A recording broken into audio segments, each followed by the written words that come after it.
Oke wih, fisik bisa dirubah, materi bisa dicari, tapi yang tulus tidak datang 2 kali. Jam menyala wih, Agus nih bos, tamplek dong.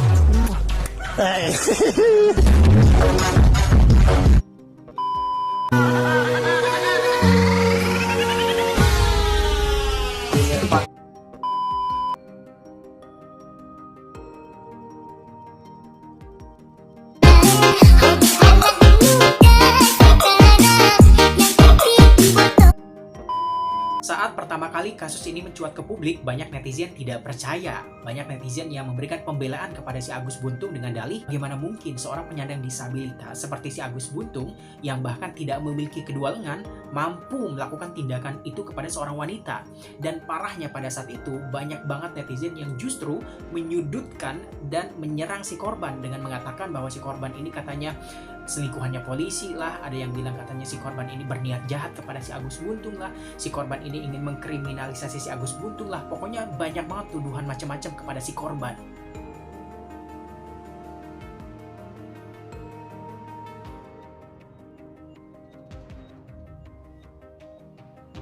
Padahal dalam kasus semacam ini seharusnya netizen berada pada pihak korban, tapi dalam kasus ini yang terjadi malah sebaliknya. Netizen malah membela habis-habisan si pelaku dan malah menyudutkan si korban dan melabeli si korban dengan tuduhan yang macam-macam.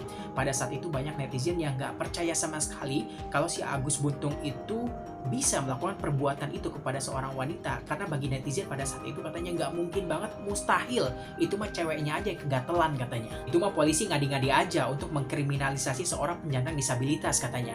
Padahal kalau dipikir-pikir pada saat itu, apa untungnya buat polisi mengkriminalisasi seorang penyandang disabilitas? Pada waktu itu menurut gua, netizen ini terlalu gampang kegocek dan tergiring oleh opininya si Agus, karena pada waktu itu si Agus ini memainkan peran playing victim. Si Agus ini kan punya karakter manipulatif ya, jadi dia ini pintar sekali menggiring opini dan menggocek orang gitu. Pintar mengarang cerita untuk meyakinkan orang, pintar memutarbalikkan fakta, yang salah jadi benar, yang benar jadi salah.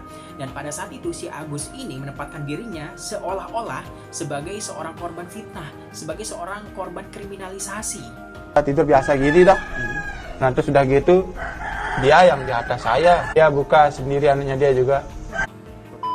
Dan menurut gua, netizen maupun media-media udah kena pranknya si Agus. Si Agus Buntung ternyata tidak sepolos yang mereka kira. Kukira cupu, ternyata suhu. Kurang lebih istilahnya seperti itu kali ya. Kalau gua pribadi, saat pertama kali mendengar pernyataan si Agus tentang kronologi kejadiannya, gua langsung kayak, memincingkan mata kayak gitu. Gua melihat ada red flag di sini gitu. Gue merasa kalau cerita si Agus ini terkesan mengada-ngada, dan pokoknya gue merasa ada banyak kejanggalan lah dari apa yang disampaikan oleh si Agus ini. Kalau berdasarkan kronologi kejadiannya versi si Agus Buntung, ceritanya kan pada saat itu katanya dia lagi jalan di pinggir jalan sendirian menuju kampus setelah pulang dari rumah untuk makan siang. Jadi dia jalan kaki. Nah saat dia jalan kaki, tiba-tiba dia melihat ada teman ceweknya mahasiswi bawa motor. Mereka ini berpapasan gitu ya, bertegur sapa. Agus ini kemudian meminta bantuan kepada si cewek ini untuk diantarkan ke kampus katanya. Kemudian si Agus ini nebeng lah motornya si cewek ini. Mereka jalan tuh. Nah menurut keterangan si Agus, saat dalam perjalanan si Agus ini heran kok dia nggak dibawa ke kampus. Dia malah diajak muter-muter oleh si mahasiswi ini. Hingga akhirnya si mahasiswi ini malah membawa si Agus ke sebuah hotel katanya. Nah sesampainya di hotel, si Agus diajak oleh si mahasiswi ini untuk masuk ke dalam hotel yang udah di bookingnya. Kemudian akhirnya terjadilah ya kejadian itu di situ, yang menurut si Agus mereka melakukannya atas dasar suka sama suka, dan bahkan katanya pakaian dia semuanya dilucuti oleh si mahasiswi itu, si korban, untuk semakin meyakinkan publik. Pada saat itu si Agus bahkan menjual rasa iba dengan mengatakan, saya ini kan penyandang disabilitas, saya ini lemah, saya ini tidak berdaya, saya nggak bisa apa-apa, bahkan saya nggak punya kedua lengan katanya. Makan minum saja masih dibantu oleh orang tua. Sambil videonya yang dimunculkan saat dia disuapi sama ibunya ya. Saya ini pakai baju dan celana aja masih dibantu oleh orang tua. Lantas bagaimana saya bisa melakukan tindakan seperti itu kepada seorang wanita? Memaksa seorang wanita untuk melakukan tindakan itu, harusnya kan dia bisa melawan gitu. Pokoknya dia ini pinter banget ceritanya. Ya jangan seperti yang kita lihat. Secara logika dengan keadaan saya seperti ini, bagaimana saya mau melakukan kekerasan? Tiang tidak bisa benar-benar buka celana, buka baju, dan seperti bapak lihat baru datang, Tiang masih dimandiin sama orang tua, masih dirawat sama orang tua, masih dibukain baju celana. semuanya kencing, buang air besar masih dibukain. Apa daya saya yang dituduhkan dengan bagaimana cara saya? Dan itu kan kalau memang terjadi gitu, dia bisa melawan, bisa mendorong dan sebagainya. Kenapa kok bisa begini? Jadi saya memohon untuk para rekan TV atau semuanya, untuk masyarakat se-Indonesia, memohon untuk membantu Tiang biar saya bisa kembali seperti semula dan mungkin memotivasi untuk diri saya. Mungkin kalau bisa lagi untuk Presiden Prabowo memohon agar mungkin saya ingin ketemu sama Bapak. Kemudian alasan kenapa dari awal gue udah ngerasa red flag sama si Agus adalah karena dia kan cerita ya, pada saat kejadian itu dia katanya lagi jalan sendirian di pinggir jalan, kemudian tiba-tiba ada cewek ngajakin dia pergi ke hotel untuk begituan dan melakukannya suka sama suka katanya gitu ya. Apalagi si cewek ini adalah seorang mahasiswi. Yang jadi concern gue adalah cewek mana, mahasiswi gila mana yang tiba-tiba ngajak orang disabilitas sebuah hotel untuk melakukan begituan gitu. Maksud gue logikanya, kalau si cewek ini emang let's say maniak lah gitu ya, dia kan bisa melakukannya dengan orang lain yang bukan penyandang disabilitas. Kenapa dia harus mengajak penyandang disabilitas gitu? Menurut gue dari situ aja udah aneh banget dan ceritanya ini terkesan mengada-ngada sekali gitu. Kemudian waktu dia bercerita mengobrol rasa ibanya, dia bilang kan saya ini kan penyandang disabilitas, saya nggak punya kedua lengan, saya makan minum aja masih dibantu orang tua, saya pakai baju saja masih dibantu oleh orang tua, ya masa iya saya bisa melakukan tindakan itu? Dan pada waktu itu gue kayak what the hell man, come on gitu. Gue nggak percaya sama sekali dengan apa yang dia ucapkan. Kenapa? Karena logikanya gini, sebagai orang yang sudah menyandang disabilitas dari lahir ya, dia kan penyandang disabilitas dari lahir ya, gue percaya banget kalau dia ini udah terlatih dan sudah bisa beradaptasi dengan lingkungan sekitarnya, sudah bisa beradaptasi dengan kehidupannya, sudah bisa melakukan aktivitas kesehariannya tanpa bantuan dari orang lain. Jadi kalau cuma makan, minum, ganti baju, segala macam itu gue yakin banget karena dia udah menyandang disabilitas dari lahir, dia udah beradaptasi dengan itu, dia pasti mampu melakukan aktivitas-aktivitas itu tanpa bantuan dari orang tuanya. Makanya waktu dia bilang saya ini nggak punya lengan, saya ini lemah, saya ini makan minum aja masih dibantu orang tua, pakai baju aja masih dibantu orang tua, gue kayak lu bohong, Jir, kayak lu bohong gitu. Dan gue udah tahu dari awal, dan hal yang semakin meyakinkan gue bahwa si Agus ini adalah pembohong, orang yang licik dan bahkan manipulatif adalah ketika gue memperhatikan sorot matanya, gesture, dan juga cara dia berbicara. Dari gaya bicaranya gue udah langsung tahu dia tidak sepolos apa yang diduga oleh netizen. Tapi sepandai-pandainya kamu menyembunyikan bangkai pasti akan tercium juga. Fakta-fakta gelap si Agus Buntung saat ini akhirnya mulai terkuak satu persatu ke publik. Gus, kata-kata buat yang kemarin ninggalin kamu. Oke wih, fisik bisa dirubah, materi bisa dicari, tapi yang tulus tidak datang 2 kali. Jam menyala wih. Agus nih bos, tamplek dong.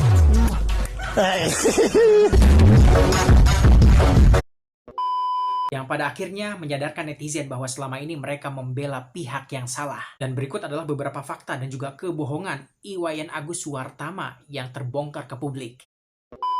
Yang pertama, si Agus ini kan fly victim, menempatkan dirinya sebagai pihak yang lemah dan tak berdaya. Dia bilang kan katanya makan dan minum, ganti baju masih dibantu oleh orang tua. Padahal faktanya,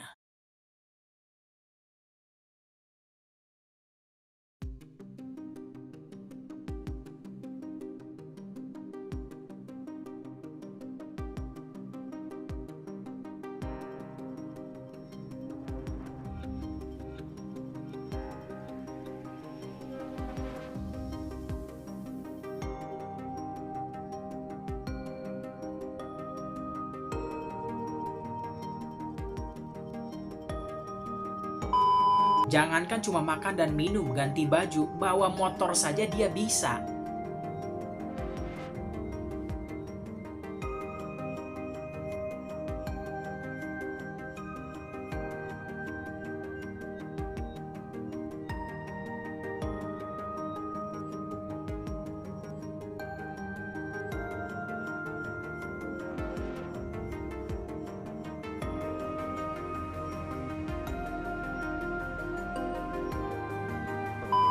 Jago melukis, hasil gambarnya bagus banget. Bisa main alat musik cuy, bayangin alat musik yang sesusah itu aja dia bisa.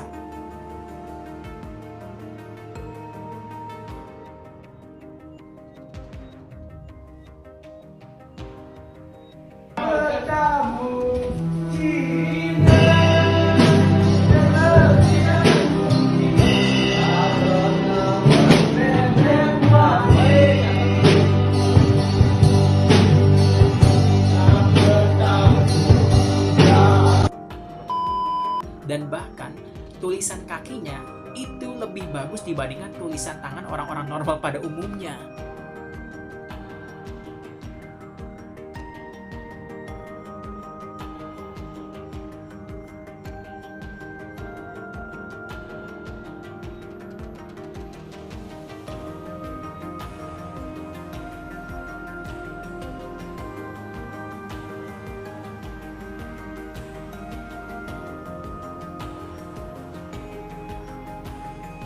Ini orang sebenarnya multi talent kalau diarahkan kepada hal-hal yang positif. Dia bisa melakukan banyak hal yang tidak bisa dilakukan oleh orang-orang normal pada umumnya. Dan dia juga diketahui hobinya ini party, minum-minum, joget-joget.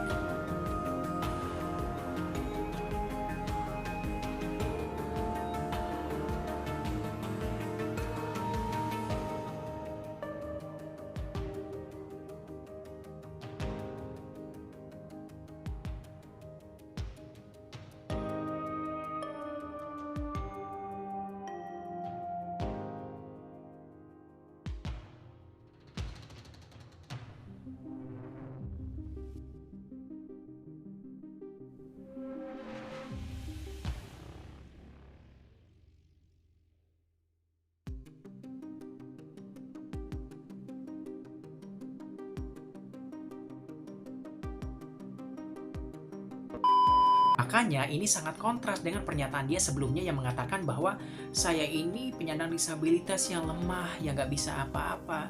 Makan minum aja masih dibantu orang tua, ganti baju aja masih dibantu orang tua. Ini kan sudah menjadi bukti bahwa dia ini berbohong. Kejanggalan lainnya, pada saat kejadian itu dia akan mengaku kalau dia katanya lagi jalan kaki menuju kampus, kemudian dia nebeng motor teman ceweknya ini untuk menuju kampus kan. Padahal faktanya menurut dosen kampusnya, ini anak udah nggak pernah masuk kuliah lagi, udah lama. Dosennya mengatakan si Agus ini dikenal sebagai mahasiswa bermasalah, mahasiswa problematik, dan dia ini kerap menitip absen kepada temannya. Dia udah nggak masuk kuliah lama, tapi absennya full terus. Padahal menurut dosennya, si Agus ini adalah salah satu mahasiswa penerima bantuan pemerintah KIPLES. Jadi setiap tahun ini si Agus menerima bantuan dari pemerintah sebesar 13 juta rupiah. Tapi duitnya itu nggak pernah dibayarin untuk biaya UKT yang cuma 900 ribu rupiah. Fakta selanjutnya, si Agus ini ternyata selama ini dikenal sebagai orang yang suka menggoda perempuan. Dia kerap menggunakan modus-modus yang beraneka ragam untuk merayu dan menggoda perempuan. Modus yang halus hingga modus yang kasar, bahkan dia juga nggak segan-segan menggunakan ancaman dan juga intimidasi kepada para korbannya untuk memuluskan niat jahatnya. Saya Wayan Agus ini yang kuliah di STA yang viral megang gamelan di Bali sama di Jakarta itu. Kak Agus mau ke sana ini, mau ngomong sesuatu sama ibu sama kamunya. Enggak, kenapa, ada apa? Enggak, coba clue-nya aja, masalahnya apa dulu ini, kalau kok bisa ngomong sama saya gitu. Ya bisa yang ke sana nih Ki, izin. Enggak, makanya masalahnya apa dulu, kalau saya enggak tahu masalahnya enggak akan saya izinkan. Ini enggak masalah Bu. Ya, kalau bilang enggak ada masalah, berarti kan enggak perlu diomongkan.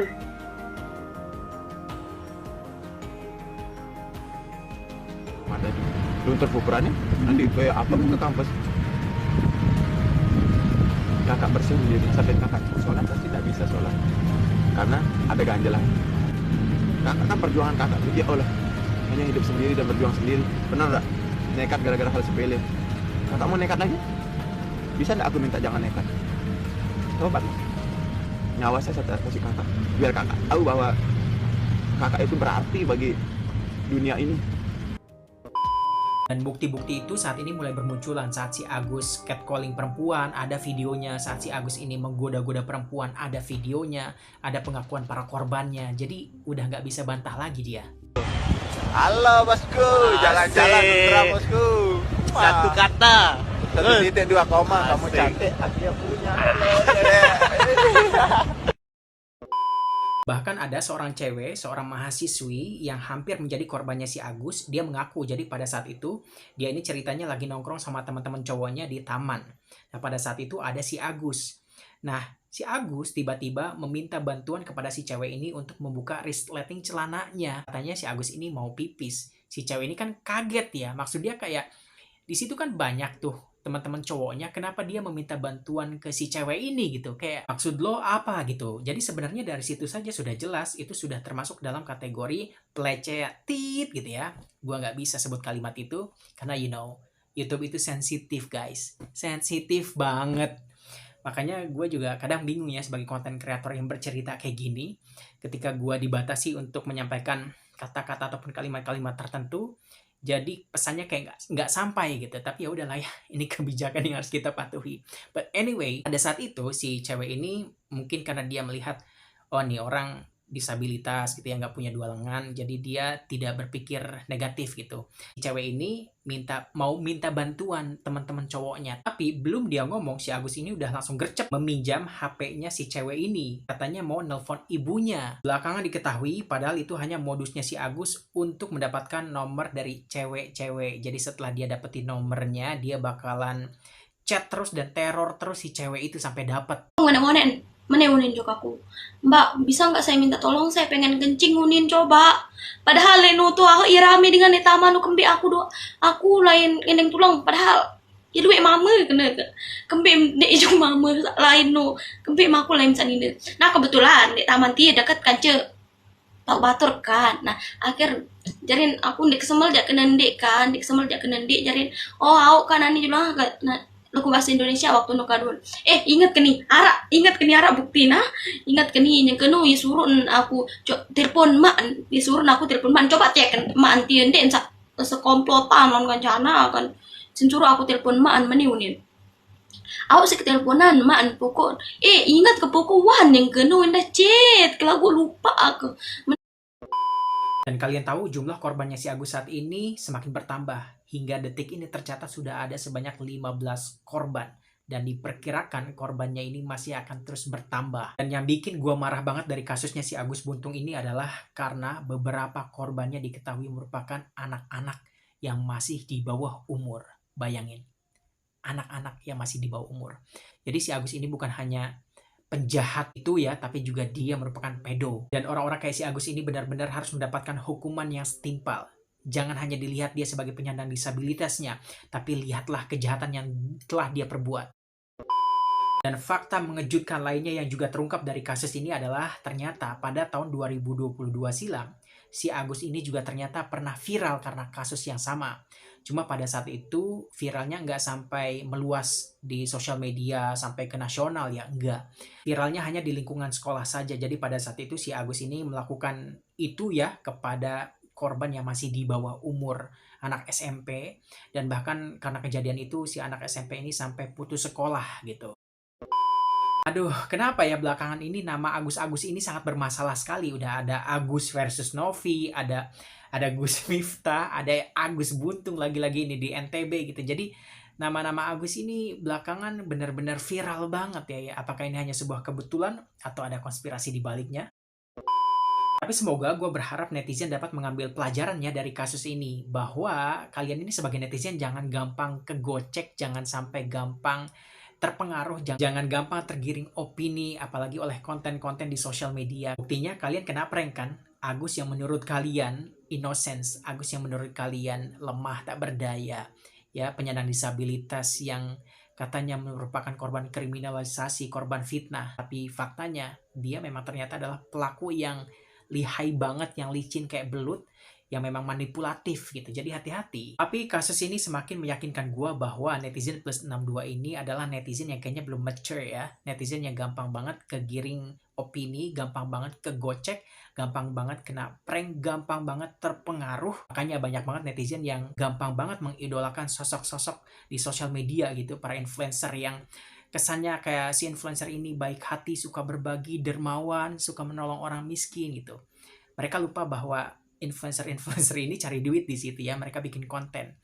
Jadi terkadang apa yang mereka lihat di sosial media belum tentu merepresentasikan tokoh idola mereka di kehidupan nyata.